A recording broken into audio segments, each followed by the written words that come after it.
is Rubén Peretó Rivas. I teach patristic and medieval philosophy at the Universidad Nacional de Cuyo in Mendoza, Argentina. I would like to thank the International Association for Patristic Studies to invite me to give this talk that hopefully may help us to cope with such a dreadful time we are living, with the pandemic afflicting most of the country of the whole planet.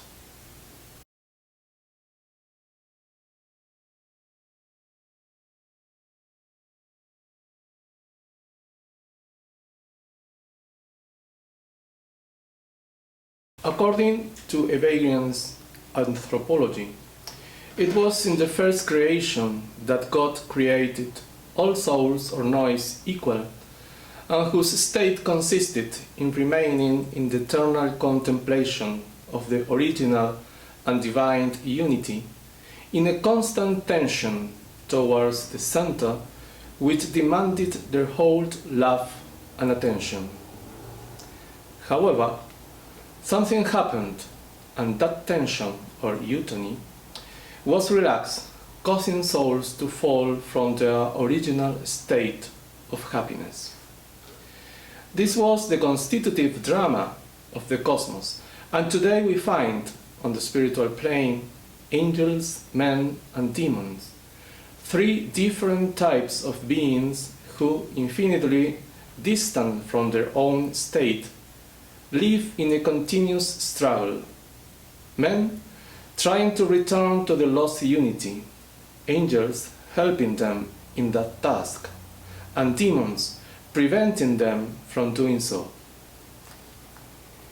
This original Eutony, or tension, remains because all human beings possess a natural vigor in their souls, by which they wish to return to the peace and quiet from which they fell. Eutony, then, is a central concept of Evagrian thought. For Evagrius, Eutony is the psychic correspondence of the muscular tension in the body. Just as the muscles of the body, correctly used, are tense in order to sustain the body and give it an adequate tone and the natural form it possesses, so the faculties of the soul, in order to express themselves better and fulfill their function properly, need to be used according to their natural purpose. And just as muscle tone is the fruit of work and effort that overcomes the temptation of relaxation and laziness, so the Eutony of the soul is the fruit and the condition of a battle that must be permanently sustained. But what is this battle? This is the permanent dispute of the soul with the innate and profound desire that inhabits and seeks to be satisfied in material realities, that, because of their finiteness, are incapable of pleasing it totally. This continuous frustration is the result of the original fall. The souls wish to possess again the good that once filled in them, and its absence provokes in them a sense of deprivation and emptiness that seek to fill with the appearance of material things. It is a permanent yearning that prevents the human heart from reaching peace and rest, and pushes it into an insatiable and endless search. This inner strength hidden in man's heart, according to Evagrius, implies an invaluable resource pushing him into a permanent search for God, who alone can satisfy this desire. He writes, "In their coming into being of the intelligences, indescribable battles are fought. In the unity, however, none of these things will occur. It will be an indescribable peace." There is a particular desire of intense loving feeling, that is, and I quote, "one good kind of love which is forever, that which true knowledge chooses, and it is said to be inseparable from the intellect." It is a love, but an insatiable love, which therefore appears as a desire that torments the soul to fulfill its object. At the same time, however, it is a desire linked to the intellect insofar as it tends to the knowledge of God, a transforming knowledge capable of penetrating the heart and the very life of man. There is, however, one aspect that at first sight it is a negative feature of this inner force. Its insatiability, which would produce in man a kind of permanent restlessness or infinite nostalgia. This situation is motivated by the infinity of the object of desire, God Himself. However, this infinite insatiability is in itself desirable, since it is substantial wisdom. And I quote, "The contemplation of that comes into being is limited. Only the knowledge of the blessed Trinity is unlimited, aperentos, for it is essential wisdom." But curiously enough, it does not lead to a state of restlessness and uneasiness, but on the contrary, in it is peace. I quote, "In the unity, none of these things will occur. It will be an indescribable peace." Evagrius poses a curious paradox: a desire that is nourished by desire, which is never satisfied, but which nevertheless gives it peace. It is an insatiable thirst for the infinite that is destined to be never satisfied, but nevertheless gives peace to the soul. Evagrius defined asidia as atonia psyches, that is, relaxation of the soul, seeing it ceases to be tension towards its end, in order to relax in the pursuit of desire contrary to its nature.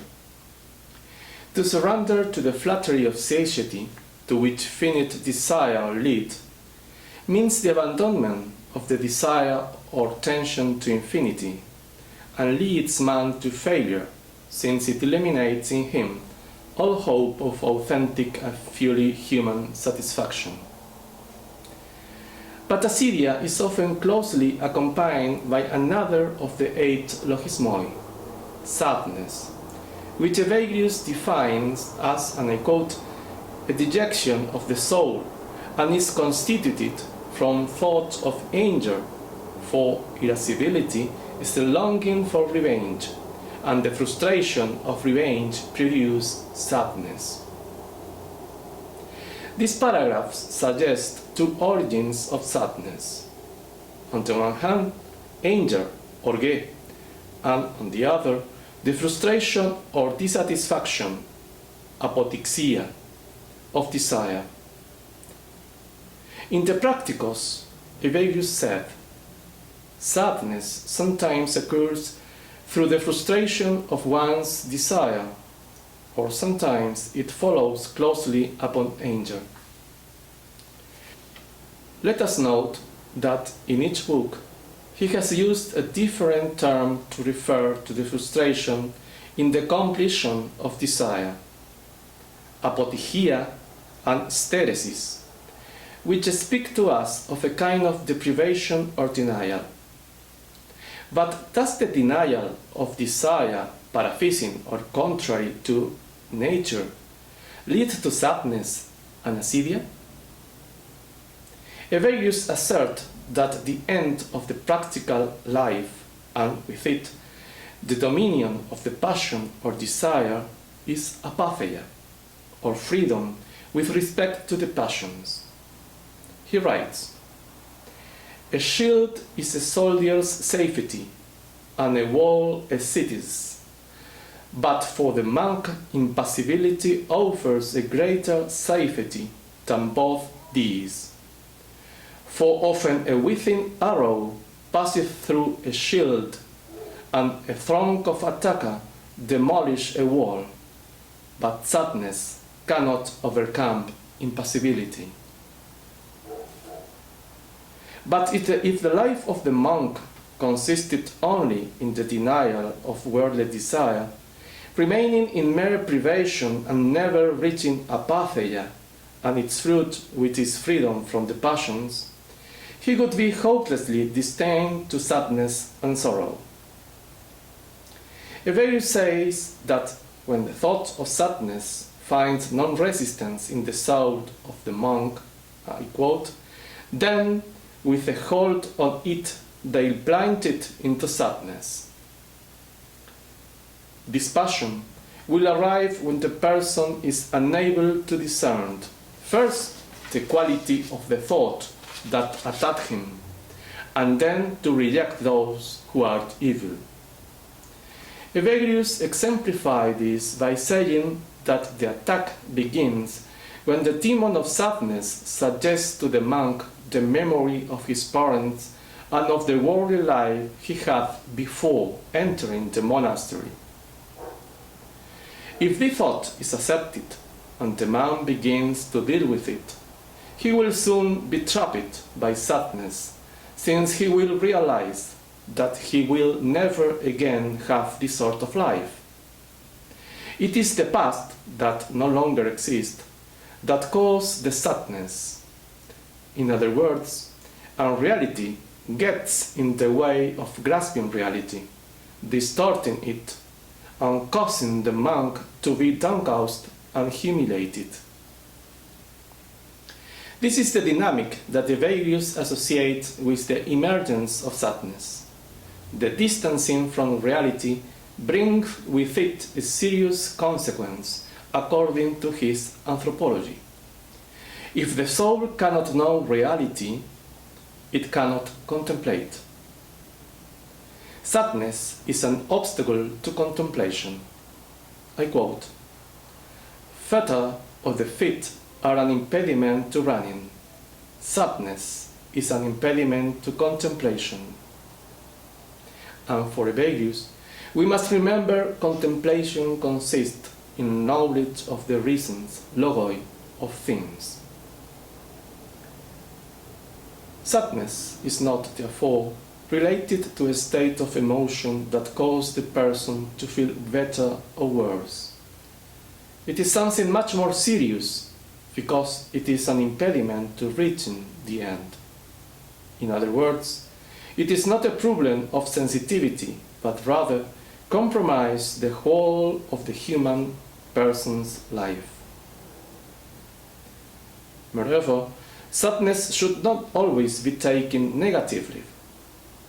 Evagrius explains that there is a lipe katatheon and a lipe cosmikes, that is, a sadness according to God, which derives from the pain of one's sins, and a sadness according to the Word, which arises from dissatisfaction in the fulfillment of one's desire. This last type of sadness also has the effect of diminishing one's intelligence or the ability to understand and penetrate the reasons of reality. In short, it is a kind of thick fog that spread out before man's eyes, losing him in his way home, and presenting things to him as monsters that do not exist. Sadness, however, is not the main enemy of Eutony. Its most important threat is acedia, which Evagrius defines in his work in this sense. Acedia estin atonia psyches. Acedia is a relaxation of the soul, and a relaxation of the soul which is not in accord with its nature does not resist temptation neighborly. And in the following chapter of the same treatise he states, The monk afflicted with acedia is lazy in prayer and will not even say the words of a prayer. And still a little further on, acedia dissolves the tension of the soul. In all three quotations, the same characterization is given to acedia: the deprivation of the tone of the soul. And we understand the tone as an energy analogous to that possessed by the physical muscle that support and tense the human body. The soul's decays, flaccid and weak, losing its tense orientation toward God, to which it is called to return. The symptoms that manifest this decay or atony are also described by Evagrius in several of his works, and are characterized by a kind of constant kinesis or movement that leads the monk to leave his cell under the pretext of visiting sick brothers or other such tasks, to be distracted while reading, not pronouncing the words of his prayer, etc. In every case, it is a kind of activism that, in reality, hides a concentration on himself. The person with acedia spends his time thinking about himself, his desire, his problem, and his anguish. In other words, he is absorbed in an imaginary world that, as in the case of sadness, distances him from reality. I quote, "A light breeze bends a feeble plant. A fantasy about a trip drags away the person overcome with acedia." It seems that, in Evagrius' opinion, evasion of reality and living in fantasies created by one's imaginations is the most significant danger that causes the soul to relax and become atonic toward God. As we see, the notion of Eutony has a predominant meaning in Evagrius' anthropology, and it has repercussion not only in Christian mystical theology, but also in psychological approaches that seek to give man's life a meaning that justifies its existence. Thank you.